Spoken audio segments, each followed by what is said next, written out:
So some difficulties that might come when you take design as a career. So one of the biggest things that probably every person faces, actually every creative person faces, are mental blocks and creative blocks. So these mental blocks and creative blocks can happen anytime. It could be just when you have to deliver a project. It can be just uh, when you're probably thinking of doing something interesting and just some mental block and you can't really think about it. uh, what I would suggest is look for inspiration. There are a lot of sites online which have a lot of different design projects, and you can just go in it and actually see everything what other people are doing. And for me personally, that helps me get over those creative blocks. Sites like Awards, Behance, Dribble, Patterns, Pinterest. There's a number of websites, and the number is just increasing every single day. Criticism, I think this is one of the most important parts of being a creative person, being a designer, is we should know how to give and take constructive criticism.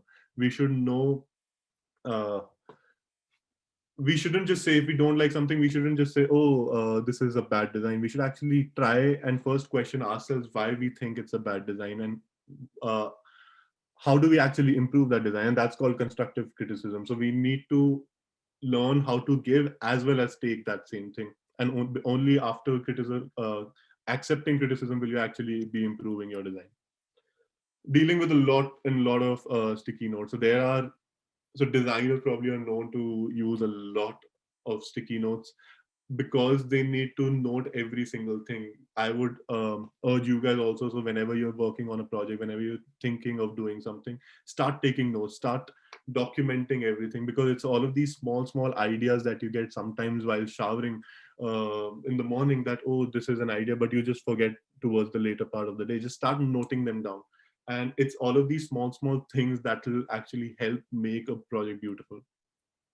Visibility, it's one of the things that some people are really scared to do. So either they're scared to do, or sometimes they're lazy to do. They don't really show their work.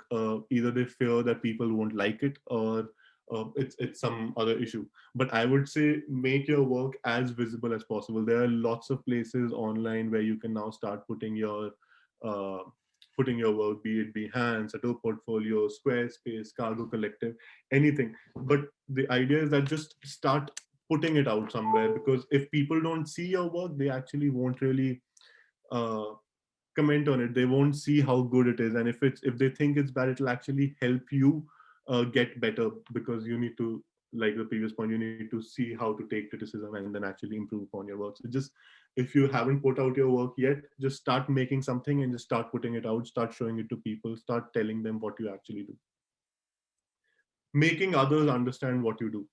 So this is one of the things that I see a lot of people have a problem with. Sometimes you make a beautiful design project, and a very functional one, but you just can't explain it to the person uh, you have to explain it to, and that creates a lot of problems. As long as you can't, if you can't really tell what the other person, what your project is and what you're actually doing, it won't really make sense. And that's a problem usually a designer and a client face a lot, because the designer will create something, the client will interpret in its own way. But unless the designer can actually tell the client or the person they're doing the project for that, this is what my thought was, this is what went into it, and this is what my vision for this project is, till then, like, I would say, just urge you to just improve your communication skills in whatever way you can, and see how you can express yourself better. So design thinking process. So no matter which design field you are in, no matter if you are into product design, or graphic design, or game design, this is something that almost all the designers follow. It's a 5-step process. The first part is empathize. Empathize is basically just talk to people. uh, do as much research as possible, be as non-judgmental as you can. Don't think about what the other person will think. Just just go out and take as much information as you can from the world. The second phase is called defining. So defining means that you have to start defining, and start sort of analyzing all your research that is done on the empathy. You start looking at personas. So you make stakeholders. So stakeholders are everybody who's involved in that project. So you make a list of all of them. You start noting down how what they actually want, what they actually need, what are the challenges that you'll be facing. The next phase is ideate. You share all the ideas. Don't think that, oh, this idea is bad, this idea is good. Just share everybody. There's a theory we use. There's a concept called yes and. So whenever you hear an idea, never disagree with it. Never say, oh, it's a bad idea. Try to build upon it. See the intention behind the project. See the intention behind the idea, and say, okay, maybe we should probably throw balloons at something and like do something. And you're like, okay, yes, and we should probably uh, add this to that. And yes, this is a good idea. The intention is good. Let's add to this. So never cut down a project. Always add different things and different ideas onto it. Prototype. The next phase is prototype, where you just quickly make something. You just make a mock-up. You just make something that you can go out with and test out in the actual world. The theory of fall fast is basically that you just make something really quickly, so that if it has to fail, it just fails quickly, and you can just take the feedback from it and move on to your next iteration. So just don't spend like probably months and months on the first prototype for you to go out and test, because the possibility is that the first thing that you come up with will probably fail. So just do ideations as quickly as you can. Just make storyboards, make mock-ups of the projects that you're going, and just go out and test it out in the world, which is the final phase, which is testing, which is just taking feedback, observing, and documenting everything that happens on the research. These process aren't really like a linear process where you do empathy, then define, then ideate, prototype, test. Sometimes it works in ways where you just jump from one to other and it just comes. Sometimes you test first, you make a prototype of an idea that you already have, you test it out, then you go back and empathize about, okay, what do people actually want? Then you say, okay, I have some ideas. So sometimes it just goes around in different directions. Now, how to start a career in this thing? So firstly, there are a lot of resources everywhere on the internet. Like I mentioned before, there are lots of this thing. So if you want to, so one of the questions that I get a lot is usually, which software do we use for a particular thing? And I would say the software actually doesn't matter that much. It's about what you produce from it. So for example, if I have to make an illustration, if there's a person who uses Adobe Photoshop or Adobe Illustrator, and there's a person who uses Microsoft Paint, probably Is some. it necessary to have science stream for designing? No, it's not necessary. It's not stream specific. You can have any stream. You can have arts. You can have commerce, and you can still do design. So see, look for how your stream actually benefits this thing. Some people do arts and they feel like that helped for me. I did science and then did design, so that's why I get into more technological things, and I feel like that helps me there. So it works differently for different people. There are people who do arts and do amazing design. There are people who do commerce and do amazing design. So yeah, so the stream doesn't matter. So there are, so yeah, so I was saying, so if there are two people, one does on Adobe Illustrator and one does on Microsoft Paint, but if the Microsoft Paint guy comes up with a better illustration, I would probably choose them for a job instead of the this thing, because for me it's the final output that matters. And that's what matters when you go out for a job. When you go out for a job, people look for your portfolio.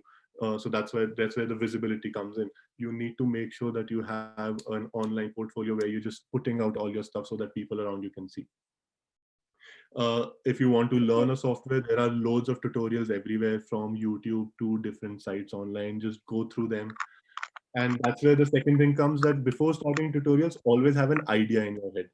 So every single time that I started a tutorial, I did not have an idea in my head. I failed. I stopped the tutorial probably halfway or after the first chapter, because I had no motivation. But as soon as you have an idea, for example, if I want to learn Unity for, let's say, game design, and I have an idea of what game I want to make, that actually acts as a motivation for you to actually finish those tutorials. So I would always say, before starting a tutorial, think of an idea that you want to execute, and then start that tutorial, and actually you will see how that changes and how you actually go through all the tutorials and finish all the chapters. The next part is something that very few people say, but start replicating and not plagiarizing. So replicating means that when you start, you don't really know, okay, what you should make. For example, if I want to start and I don't know if my skills as a interface designer, user interface designer is good, as a website designer is good, what I would suggest is look for different designs. Look at the Apple website. Try replicating that Apple website onto and do the exact same thing that they did and make a replication of that site. What this helps you in, it firstly helps you in understanding the softwares that you're using. Secondly, it also, while you're doing this, you realize a lot of different elements that they use, like how uniform the everything is, how constant the spacing between everything is, and all of these aesthetics will start coming to you automatically when you start replicating. And once you take all the good things, then you can probably move on to designing your own stuff. The last 2 points are probably the most important in design area, which is start observing and start questioning everything that you see around you. Start observing it, see what's happening around you, see what are the problems people are facing, and start questioning things so that you get more solutions. So yeah, so before sort of going on to the probably the final activity, I'll just leave you with this quote, which is, if you're interested in design, the best thing to do is observe how people interact with each other and the things they use. So if you start observing everything around you, see how I'm holding this bottle, see how I'm opening this, what are the problems I'm facing while I'm just drinking this water, you can actually come up with a new product. You can come up with a much better functional product. So always think of functionality more than form initially. See how you can improve the functionality of something, and that product will always be a success. So also, in case you have any questions even after the thing, feel free to contact me on these things. So you can take a screenshot of this thing, or I'll be actually sending the presentation. So you'll have all these information already in that. But feel free to this thing, mail me or Instagram, Twitter me, or just catch me on the Curious Sapiens Discord.